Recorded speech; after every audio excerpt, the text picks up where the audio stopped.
Michael Hepburn, thank you for joining us. Thank you for inviting me. So you're a political animal by nature, it looks like. Right? You know what? I'm gonna say I'm a political scientist. Oh, I saw that. I was going to go look it up, and I go, what does that mean? No political science. So you want to become mayor of the city of Miami? Yes, that's a big job. Well, actually, it's not a big job, but it's a job that comes with some cool responsibility if you utilize it. Yes. Yeah. So. Talk a little bit about your background and where you went to school. Sure. So for everybody out there, I am born and raised Miamian, right? So my family has been here on my dad's side since the 1800s. And then my mom's side is 1940s, right? So we are literally city of Miami, born and raised. I grew up in Lemon City, part of our I area. I've heard that for a while. Right? So, which is now called Little Haiti for everybody out there. So IET. But actually went to Chatelaine Elementary, Toussaint Louverture, went to South Miami Middle School. Right down the street. Not too far from here. And then graduated from the Miami Central Senior High School. So, for all my green and white defenders out there, good to see y'all. And then went to FIU and Florida State and Cornell for college and grad school. So you got your master's in science in higher education administration. I did. Wow. So you're a pretty smart guy. You know what? My mom did a good job. Yes, she did. and right next to your right hand over there, you have something. Tell us about that. Yes. So, ladies and gentlemen, I brought my Miami Herald prestigious Silver Knight Award because I just wanted to tell Michael and everybody else out there watching that leadership starts early. People just don't wake up and become leaders. I've been leading in my city, in my community since I was in middle school. And winning this prestigious award was for a project that I worked on for the 4 years that I was in high school in order to make our streets more safer and to create more park spaces for people like myself in neighborhoods that didn't have access to, clean parks and places for us to go play sports and do some productive things after we left school. And and because of all those hours, all that advocacy, all that networking and working with the police department and neighborhood associations and nonprofits, I was awarded the Silver Knight Award. Congratulations Thank you. And as I said earlier, people that get that are special. Yeah. Be a different breed. Yes, there's no question about that. And over the years, we've had 10 or 15. And as soon as you see them, there's something special about them. I appreciate that. Kind words, by the way. So you're AmeriCorps. Tell us about that. Yeah. So part of my service when I was in college, I applied to be a part of the AmeriCorps Vista program. So pretty much I was assigned to a nonprofit actually in Broward County that was pushing for human services and some wraparound service programs for inner city youth as well as our elders. So my job was to come in there and hopefully cultivate a new way to help people monetize their skill set, identify better resources for them for housing, teach people about nutrition so they can, hopefully eat better and be able to be more active in their communities. So that was my AmeriCorps project. Were you ever on radio? No, not at all. How'd you you like the voice, Michael? I do. Actually, I wish I had Denzel Washington voice, y'all, but I work with this one. Make sure that I got it right. A great voice. Sometimes we tell our guests, you have a radio face. So this is all right. So I like it. All right. So here we are, 2025. Yes. There's an election coming up in a couple months. Hopefully. Yes. So for the folks that don't know, 3 of the city commissioners said, let's delay the election for another year. Correct. And extend their time in office. Yes, which I found terrible. And a friend wrote, sorry, Damien, all right? Good point. So 2 courts have ruled against them so far. Correct. Maybe there's some action that they still might be able to take, but it looks like they're going to try to take it to the voters. The part that I had a problem with is, number one, when you vote somebody in, you vote them in for 2 years or 4 years. Correct. And in the city of Miami, they also get paid around $100,000 a year. Yeah, the city commissioner is about $105,000, and the mayor is about $130,000. So they voted themselves a raise. Literally, yeah, without 25% increase, without any voter consent. Right. Yeah, and it also for a short time threw off some of the candidates that were planning on running. So let's say, I agree. All right. So anyway, Damien, I love you. But, all right. And we have a great conversation. You do? Okay. Maybe you can help me actually get some responsiveness from his office. So maybe I can go through you to get to his office. To talk I think you're on your own on that. So let's talk about some things that are important to the voters in Miami. So what do you think what do you hear from voters, what things they would like? Hey, you know what? I'm gonna take it back a step. So I actually started running. I was the first person in this race, y'all, to run for mayor. So I actually left my job with the Miami Heat on September 20th, 2024. And that was my first day initiating my listening tour. And for the next 6 months, all I did was go around our city asking people, actually working class Miamians, I'm gonna be very specific, about one, how do they feel about this city? Two, what are they lived experiences with our government? And three, if they literally thought about how will we change the future of what we see, what would they do? So over 6 months, I got over 2,247 replies, right? Feedback, because I was calling people, going to their house, all that cool stuff. And that's how I literally built out our blueprint for why I'm running for office. But just to give you a quick 7, one was, can you figure out a way to freeze or have me not pay property taxes? This is from my elders. The second one came up a lot was about how do we rehab and develop more affordable housing in the city, but actually be specific about how many units you can provide. The third one was, man, Michael, you have a whole lot of jacked up streets, flooding issues in our city, and I can't find decent sidewalks. What else came up? Fourth was centered around my parents. My parents had a whole lot of conversation and feedback about childcare costs in the city and the amount of money they spend weekly in order to keep their little ones busy while they're at work. What else came up? We talked a lot about corruption. Man, not there. Corruption was like an everyday conversation, so we can definitely go into details about that later. And then the last one that was really important was, how are you going to cultivate strong small businesses in this city so they can help us expand our network, can help us, develop better skill sets, but also allow people that's from here to stay here and not just be priced out from all the big corporations that's coming to the city. And certainly that's one of the things that's happening. Yes, and daily. A family member that lives downtown, and we walk around all the time. And with the World Center, I think that's what it's called. Yep, not too far from Castilla. And you got to have a lot of money to get in there, all right?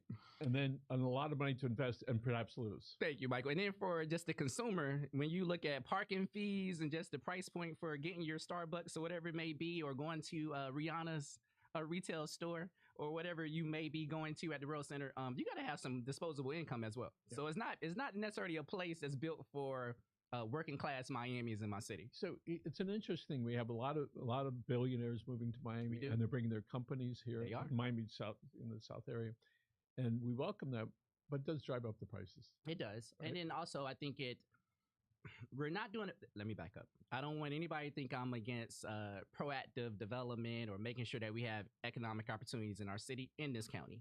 But we also need to have real conversations about what are we doing for people that do not have the skill set to get that job. What are we doing for the vast majority of our city that work in the hospitality field or food and beverage? The bunch of folks that I talk to every day that's relying on the public transit system and the not easy access to get around this city. We also got to make sure that we're cultivating places for them, and we don't necessarily do a great job in the city of Miami on that task. So one of the things that, if you're lucky, you get to be able to look in the future 5 or 10 or 15 years down the road. And so what we're realizing is that people are trying to keep jobs and to get new ones. They have to be actively involved in the AI situation. If they don't, that is going to be like, that's the minimum criteria in 5 years. Yeah. If you're not proficient, you don't have to be an expert. Michael, you see it now at Publix or Ross or all the self-serving point of sale systems. You see it now how we're ordering your products from the Amazons and all the other digital cashless society that we have. You see it when you're trying to make your purchases for food at a restaurant. I mean, the tech movement in this country is coming strong. So if we're not cultivating the class of people that can be prepared with the skills to utilize and be able to provide access to them in that space, you are literally pricing out a whole bunch of folks and leaving a whole bunch of people behind. Yeah. So let's look at the story of McDonald's the last 20 years. Before they would advertise, a mom and family would go inside and they let the kiddies play in the outside playground, right? And now, all right, so it's almost all drive-through. Yeah. Right? It's about and you see that. Repetition, production, speed. And people under the age of 40, we used to pay with cash in McDonald's. Yeah. People had coins. Yes. Sometimes you even had a little change, The other day, I get coffee there in the morning, I didn't have my credit card, so I handed them a $20 bill. Of course, when they handed me, I'm leaning like this, and they're like, of course, the $10 bill goes on the ground. And I said, oh, that used to happen all the time. As a matter of fact, I knew people, they would go and walk through the lines and pick up the money off the ground. That failed. All right, so let's talk about mental health. Oh, that's a good for one. police and for staffers, and about autism and other related disorders. Right now, the figures are between 1 in 30 and 35 children have autism. Okay. And if you factor in other disorders, it's 1 out of 7. Gotcha. That means in that classroom of 30, there's 3 or 4 or 5. Speaking, yeah. Right, and they're right there. Yeah. And one of our missions here is to be able to bring forth that conversation. And so if the city doesn't have a really good plan, I hope if you get in, that you at least be able to get direction, help people get directed to the right services. Yep. I agree, Michael. 2 things. One, going back to your point, the city of Miami purview isn't necessarily Miami-Dade County Public Schools, or I don't necessarily have direct access or initiatives I can push, in that component. But partnerships is a great thing. Yep. And also, as you know, having my education background, that is a area that I'm very passionate about, making sure that we are providing for our students and our kids and just young people in general. So as the mayor of this city, I am definitely looking for ways to cultivate better public-private partnerships, to identify better ways that we can have more assistance in our public schools, to make sure that we're providing financial resources for kids, but then also, like you said, identifying resources in our community that our parents can utilize to help them with these different situations, to make sure their kids are monetizing their skill set and developing cool skills and getting summer jobs and being able to play with all the rest of the kids and not are isolated, making sure that we have counselors in our school system. Do you know right now, Michael, there's like 1 counselor to like 300 and something plus kids, right? It's crazy when you look at the numbers when it comes down to the lack of production that we're doing to make sure people are okay. And then also, as the city of Miami mayor, I don't think we utilize this enough. You can set a vision. You can set a course of action. You can set what the future of our city can be, and literally go out there and galvanize people to help you push that mission forward. And we don't do enough of that. We don't pour life into the dreams and goals of our people enough in this city, and that needs to change. So often when a leader has this vision, of course you have to have a team that believes in you. You definitely need to have a political apparatus. And then of course you got all the naysayers. Oh, that'll never happen. Yeah. And there's Roger Bannister, the first man to run a mile under 4 minutes. 1954. Hey, all right. That's my mom. My mom was born in 54. Right. Oh, I feel really old. All right. So his coach has got him. He runs a quarter mile, world record time. Second quarter mile, record time. Third quarter mile. He calls out the press in April or May of 1954. He says, today is going to be the day, the first man to run under 4 minute mile. And doctors were saying his heart will stop. He will have a heart attack. So he does it in 3:57, I think, or 3:54. That year, the next 12 months, more than 10 people ran. It was like, well, of course you can do that.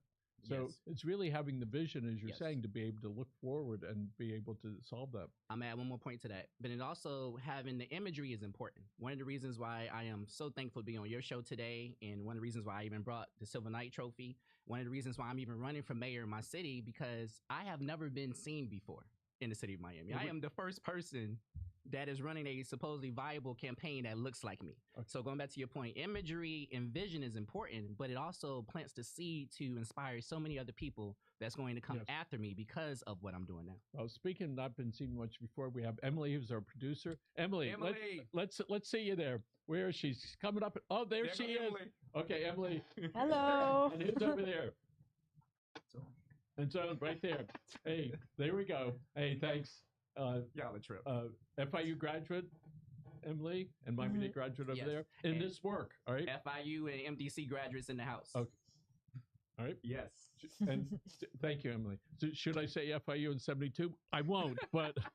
Also, I'm FIU 01 and, well, actually not 01, actually. I'm actually FIU 08 and 14. 01 is high school. So in the city of Miami, and obviously in the county, there's about 120,000 septic tanks and several thousand that are in critical shape. Yeah, they're still in bad shape. And a lot of those in east of I-95 in that particular area. Correct.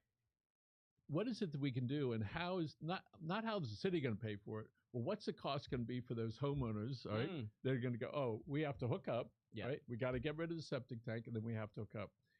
What does that look like in the next couple of years to try to protect our underground water? I've definitely been talking about that for about like the last 3 to 4 years. I'm gonna give y'all the short version. Short version is Miami-Dade County is the lead organization on this, right?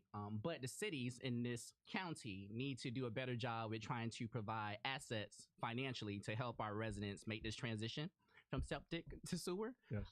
So we in the city of Miami, one of the things that my administration would be looking into is how can I provide more income so I can help facilitate this transition for the folks that are still on septic tanks, right? So that's one. We may need to have a real conversation about maybe doing some type of smaller bond. Nothing as big as the Miami Forever bond that we had, but something similar in the smaller package that's directly tied to that. Because, ladies and gentlemen, we have a sea level rise issue in the city of Miami and in this county. And if we don't proactively do something to combat the extreme heat, the hurricanes, and our sea levels continuing to rise, it's a whole lot of people with those septic tanks that's going to be in big trouble in the next coming years. So here's one of the things is that we've gotten accustomed to the Miami Beach flooding and Brickell. Yeah, it becomes the norm. It's just like that's what's happened. It rains and you just get used to wearing, your boots and your car getting drowned. It's really incredible, all right? Yeah. And we know there's a mobility issue downtown, right? The traffic is what it is. It is. But when I was on Brickell, I was having brunch, and I was looking at the different types of mobility. Saw people on skateboards, roller skates, the little scooters. I definitely know you saw those. All right. We need to have some type of speed limit requirement for them scooters, y'all. Yeah, is that what we call them, scooters? All right. I saw people on bicycles, all right? Yeah. Moms with the babies, all right? Yeah. And of course, lots of Ubers and Lyfts and all that stuff. Freebies of the world. And so we sort of have to figure out how to do it. And the people that move downtown, they move there because that's where they want to live. Correct. And they just, if you move downtown, that's what it is. A friend of mine called me, I saw your son in his office. Well, my son works out of his condo. And I go, what office is that? He says he walks every day with his phone, walking up and down the street. Yeah. He says that's his office. I forget what avenue it was. But one of the things that when we do surveys, people tell us they want more transparency. They do. And what can the city of Miami do so that so that people are a little more comfortable that not everything is being hidden? Okay, I'm gonna say this nicely. There you go, folks, right here. Michael Hepburn. Yes. Michael A. Hepburn. On the record. All right. The city of Miami does not have a transparency issue per se. We have a Civics 101 issue in the city of Miami and in this county, but definitely in the city of Miami. When I say that, to say this, so many people have no idea what is taking place with their government, how to access it, how to provide or request for services. So many folks don't even know what the commissioner does or what the mayor office is capable of doing. So many people have no idea how our trash is picked up, property taxes are made. I can go down the list. So it's not about necessarily being transparent because the county commissioner and the Miami-Dade County mayor and our current mayor in the city, they're going to say stuff like, oh, we posted online and you can go to a budget hearing and you can look at the curriculum that we placed on the public. Like they're providing information knowing that most people in this city have no clue what this stuff means. So to answer your question directly, it's not necessarily about providing transparency, because I'm going to do that as well. As far as like making sure that all of our public meetings, anybody that's meeting with me as the mayor or any of our city commissioners, all that will be on the website within 24 hours. So you will see exactly who came through City Hall and all that cool stuff, right? But what we got to get better at is I need to develop I call it Citizens Academy for Miamians to make sure they understand how their government work so they can hold myself and everybody else, our 4,000 plus employees, accountable to provide the services that they're paying for, y'all. We have a $3.5+ billion budget, okay? We are a city of almost 500,000 people, Michael. Out of those 500,000 people, Michael, only 178,000 people are registered to vote, okay? 40,000 people was kicked off of the voter roll a month ago because they are deemed inactive. You get my point? Transparency is not helping that. But civic participation engagement with. Yeah, I'm glad you brought that up. So there's 178, let's call it 180,000. Let's say 180. All right. So out of the 180,000, how many people vote? All right, folks, here you go. Put your head down in shame. It's coming up. This is why I say it's not transparency. In the city of Miami municipal elections, less than 30,000 people have ever voted. I'm talking about y'all can go way back, y'all. We have not crossed 30,000 yet of people voting in a municipal election in the city of Miami. But in November last year, when you came out and voted for president and all that cool stuff, we up to 130, 140,000 people. So I say this, we do not have a voter turnout problem in our city, okay? We have a social capital problem. We have a civics 101 problem. We have a I don't like my mayor or the people running for office or the people in office problem. So that's why I choose not to vote. And in support of the folks that want to move the election to a presidential, it's so that a higher percentage of people are going to vote. In some cases, in a lot of cities, it's 15 to 20% total. That means half the people of that, so 7% of the people elect people. Right? It's just like, okay. And that's what happens if people don't count it. And let's talk a little bit about trans people. Yeah. Oh, one more thing, Mike. I want to flip that argument too.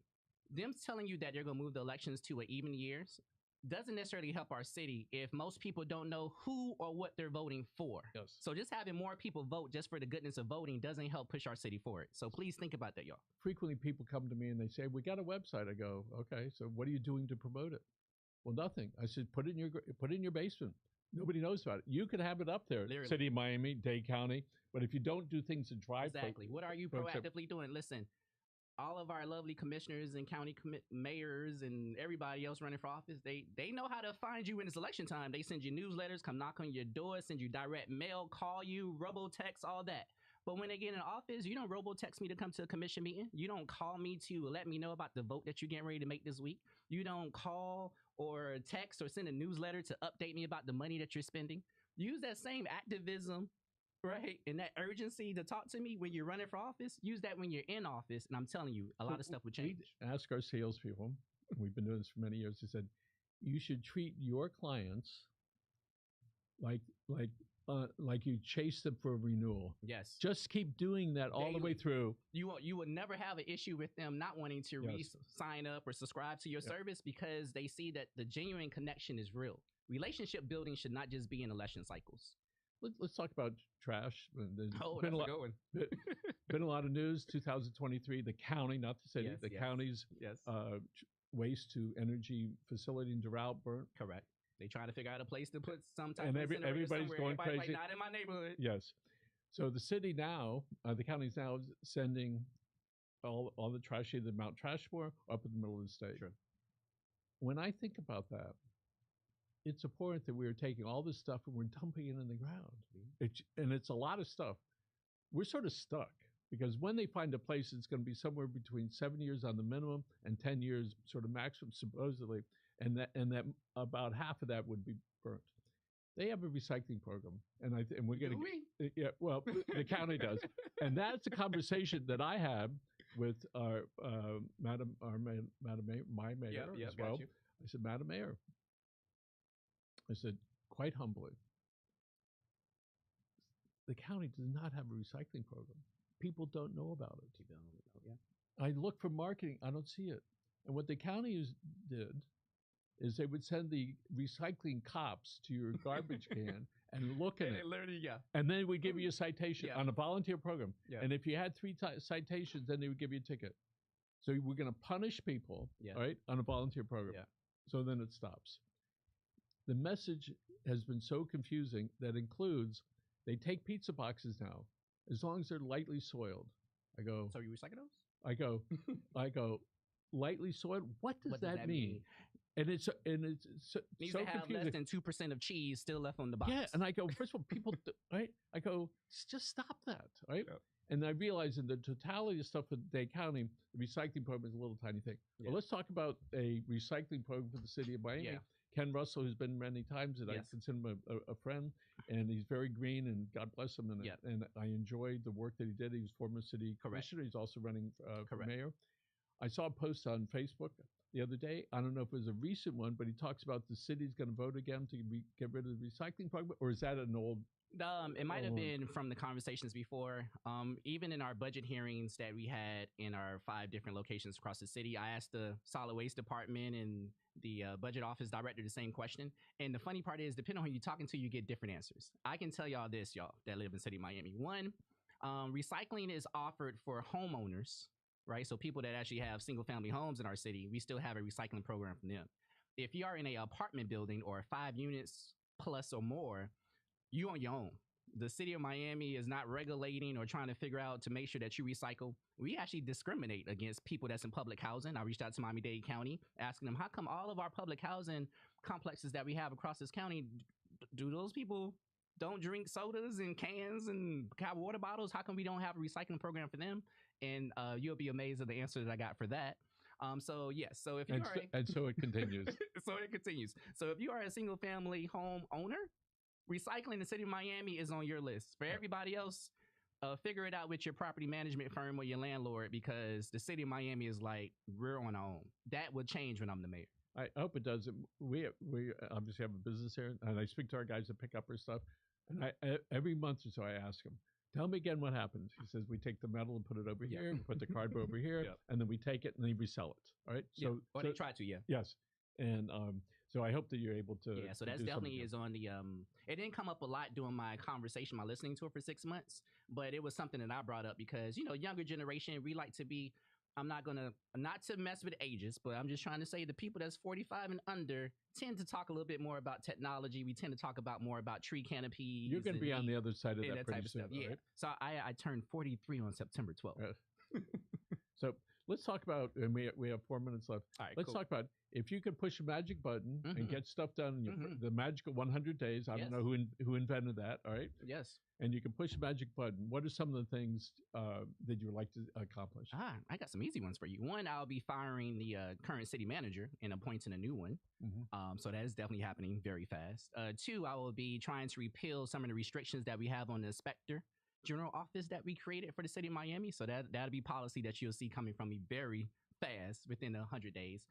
Three, I will be setting up our mayor office into 5 different pillars. We will have one that is just focused on rehabbing, developing, and preserving affordable housing. I will have a department that is just focused on improving Miami's resilience to sea level rise, extreme heat, and hurricanes. I will have another one that is just entirely focused. Emily, are you listening to this? This guy's got it figured out right here. I have a third department of staff that it will just be focused on uplifting our children in this city and our seniors. The fourth department would just be focused on enhancing all of my neighborhoods and creating better public safety measures, right? And then I have another department that y'all can go to the website to check out, which will be the 5th pillar, but I'll let y'all see that one on the website. Now, Michael, that's happening. I just want people to know we haven't spoken. No, all right. First time. None of these questions I've reviewed with you. Not zero. This is coming from all of that hard work from that listening tour that I did for 6 months and my political activism and advocacy in the city for decades. And then on top of that, understanding city of Miami government. We have 21 full-time employees in the mayor office, y'all.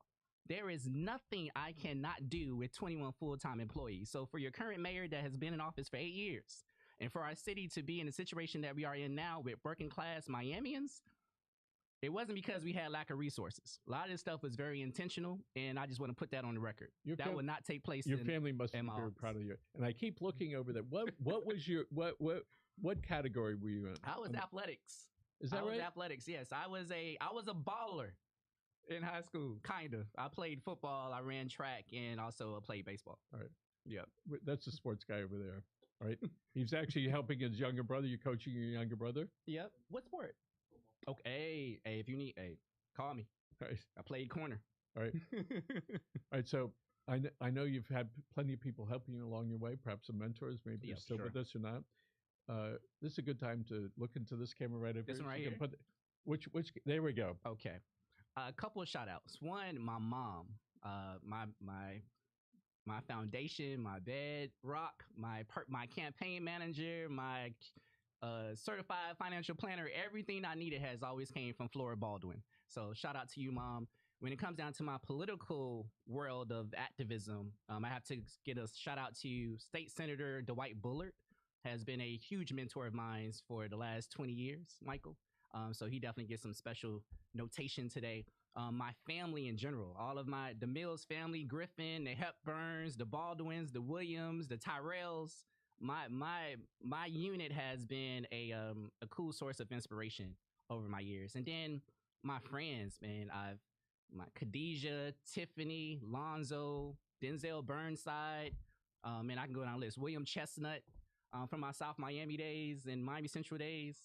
Man, That's some wonderful. some cool people. So that is definitely one of the reasons why I'm in this race, y'all, is because I'm about uplifting folks, Michael. And y'all might have heard me say this mantra at the beginning, but since I was in middle school, Mike, I just believed in pouring life into the dreams and goals of our people. That's wonderful. And that's literally why I'm running for office. And people want, if they can find you, I think we have your web address up there. Listen, I'm real easy to find. I'm like Deion Sanders, y'all. I am not hard to find. All right. Yeah. MichaelHepburn.com. And then on all of my social networking platforms, it is Vote Hepburn. That's Twitter, TikTok, Instagram, Folks, YouTube. This is the real deal here, guys. Facebook, Vote Hepburn on all of my social networking platforms. And then just to keep it easy, MichaelHepburn.com. You can find me on the website anytime. Michael, hey, thanks so much for being in. Continue the good work. We're going to look.